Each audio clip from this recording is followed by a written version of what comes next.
Today I'm going to be making paratha. It's a classic flatbread. So I think not just in Pakistan or anywhere in South Asia, I think it's just an Asian thing. Every meal we eat, we need to have bread or rice with it. There's a lot of different types of flatbreads, but paratha is the most popular type. It's crispy and it's flaky and it's really oily, and there's a specific method to making it.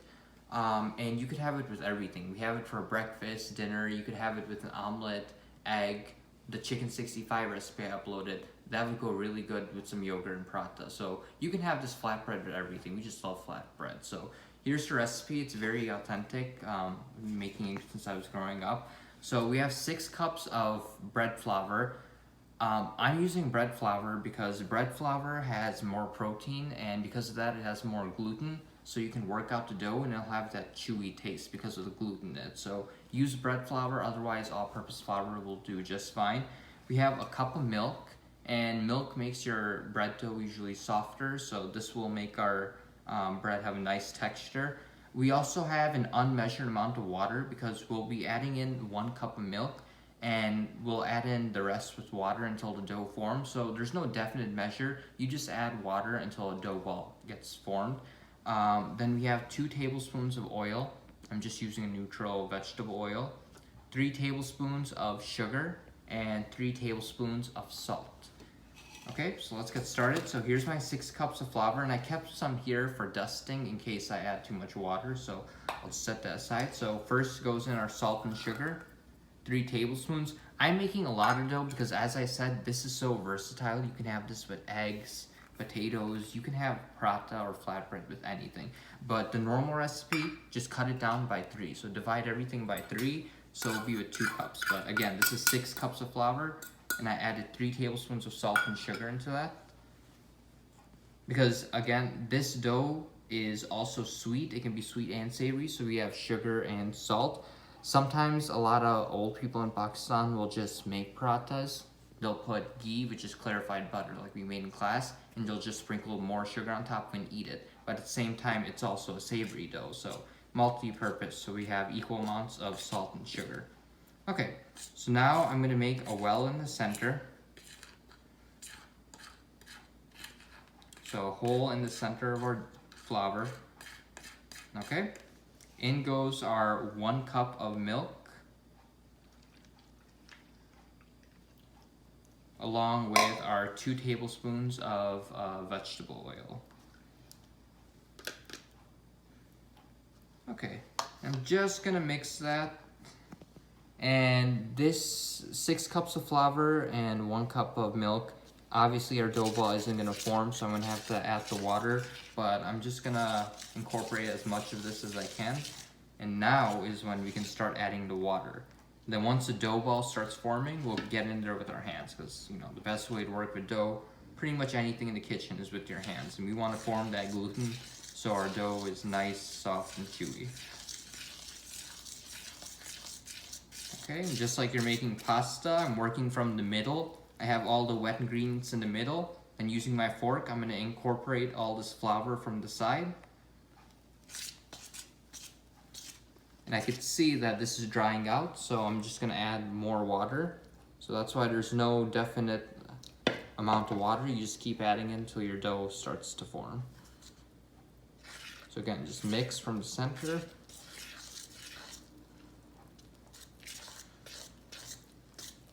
You can end it.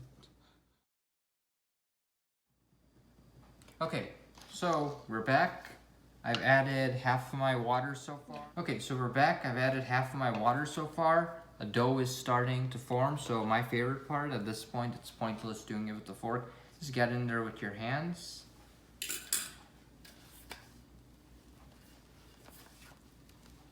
And again, the great part about using bread flour is that bread flour has more gluten, so your dough, your paratha will end up being chewier, and it'll be light, so just don't worry about kneading it and just working with all that gluten.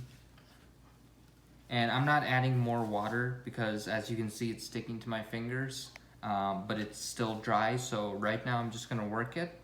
And if it's too dry, we'll add more water. If it's too soft, we'll add more flour.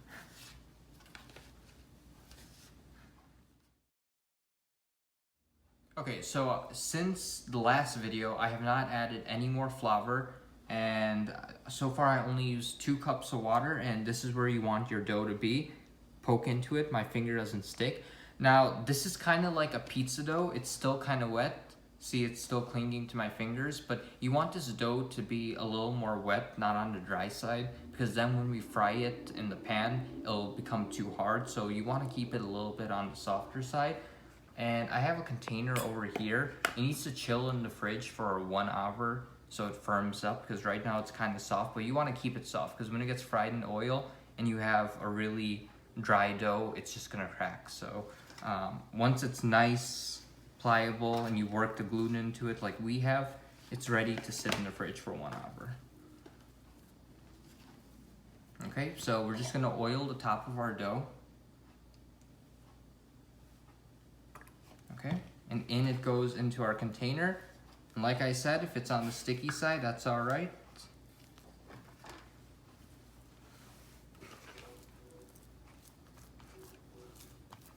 Okay, this is our dough. Again, if you pinch into it, I'm gonna take my thumb.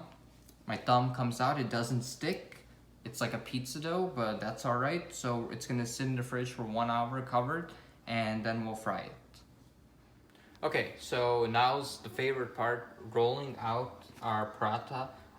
One thing I want to point out is this is really crispy and flaky, and usually with pie crust, you have butter that you'll cut into cubes, and then you freeze it so it's super cold, and that'll make the layers. Same thing with biscuits, you keep everything cold. Paratha is different because it's so flaky, because we roll it out so thin, so you don't even need to keep everything cool. We just had the dough in the fridge to firm up, but other than that, we haven't been keeping it in the freezer. So let me show you how this is made. So we're gonna turn our skillet over on high heat.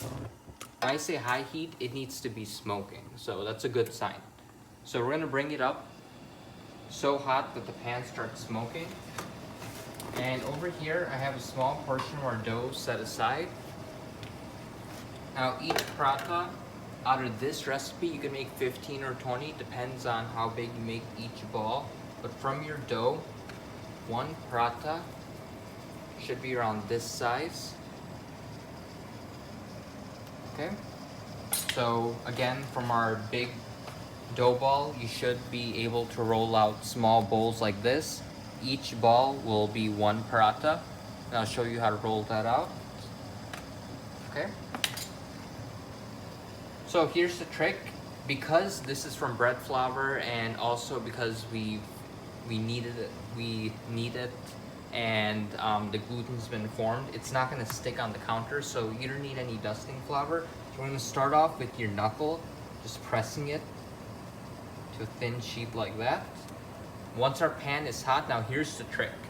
To roll it out really properly, because this dough has a lot of gluten, when you start rolling it, you're going to notice that the dough is going to start, if you roll it outwards, you're going to notice that the dough is going to shrink right back to its spot.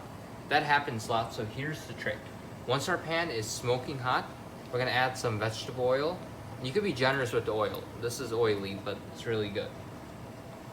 So we're going to take our dough ball, we're going to turn it into a disc around this size, then you just put it into the hot oil. Now, we're not cooking it because obviously this is still too thick, but what this is going to do is this is going to start the cooking process in the dough. It's going to form 1 crispy layer outside the dough, and it's going to make it so that the dough won't start shrinking back once we start rolling it, because the cooking process has already started. So it's going to be easier to work with, and it's also going to form that first crispy layer. So again, we're not cooking it all the way, we're just getting that cooking process started. You can see over here, the oil is bubbling, so we're gonna flip it.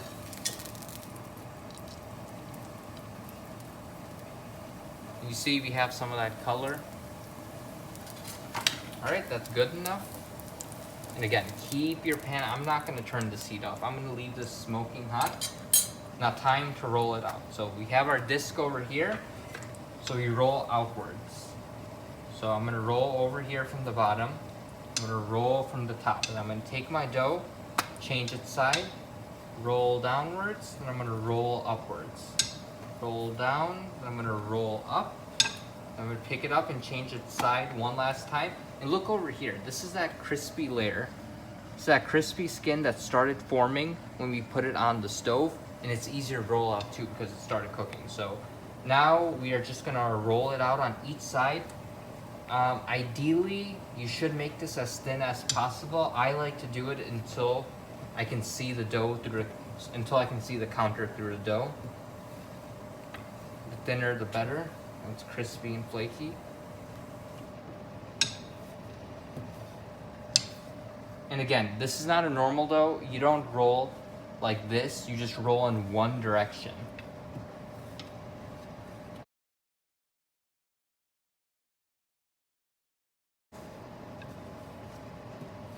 Okay, I think this is pretty good. So what we're gonna do is we're gonna carefully pick up our dough. Just look how thin it is. Where is it? Okay, this is rolled out pretty thin. As you can tell over here, we can start seeing some of the counter through it. It's really thin. Now you're gently gonna grab it and look how thin that dough is. But it doesn't stick to the counter because this dough does not need flour, you just use oil. Now you pick up your thin sheet of dough, just look how thin it is. And it goes right into our hot pan. We gotta make sure that's on high. The faster this cooks, the crispier it's gonna get. It's another splash of oil on top. And this cooks really fast. Just look how thin it is. This is gonna cook really fast, so we're gonna flip it within a few seconds. So in total, each paratha should take only 3 to 4 minutes on the stove to cook. So you can see over here, it's starting to rise like that.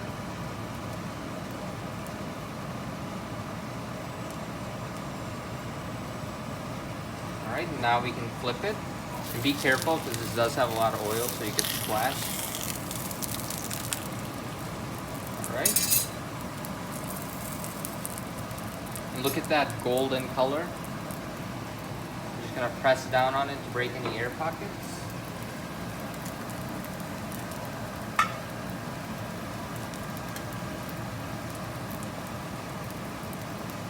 Now it's time to flip.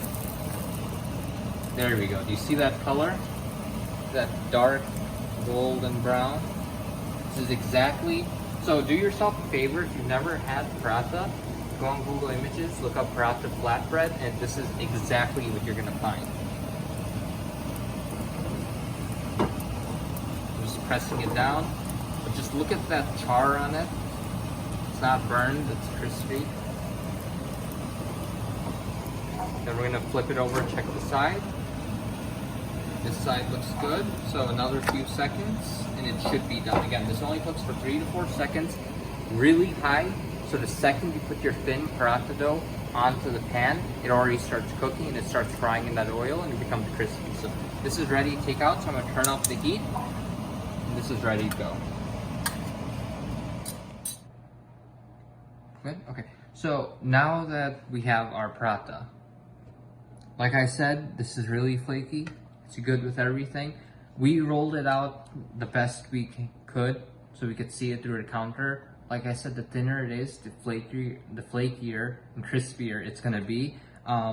If you look online at street food in Pakistan, India, Nepal, or South Asia, you'll see people rolling this out so thin they'll just be driving the dough like this and flipping it. Yeah, I'm not gonna do that, but this is the best way to make it, and it just tastes good. So try it. Over here to accompany it, I have beef korma. So we call this keema. Keema is the Urdu word for ground beef, and it's been cooked in a butter sauce, a lot of spices, some cilantro garnish. This is raita. It's a yogurt dressing I made earlier. So I could also show you guys how to make that in the next video. And let me just show you the paratha. So this is our paratha. Just break in half like that. Just look at that dough. That's from that bread flour. On top of that, from rolling it out, working it. So look how it just breaks apart so softly. Even though it's been fried on that really, really hot smoking pan, it breaks apart. It's chewy, it's nice and light. Now I don't think you can hear that, but it's also crispy, but it just breaks apart really nicely because it's chewy from the inside, but it's really crispy on the outside. And if you look at this, we got those layers. And like I said, if you make pie crust or pastry dough, you chill the butter in the fridge and you have to use a pastry blender. This is really crispy and flaky and you don't have to care about the temperature. So just take a bite of this. So traditionally you have your paratha, you break off a bite-sized piece, any egg, korma, masala, curry you have. Just take a bite size, and this is a traditional Pakistani meal. That's really good.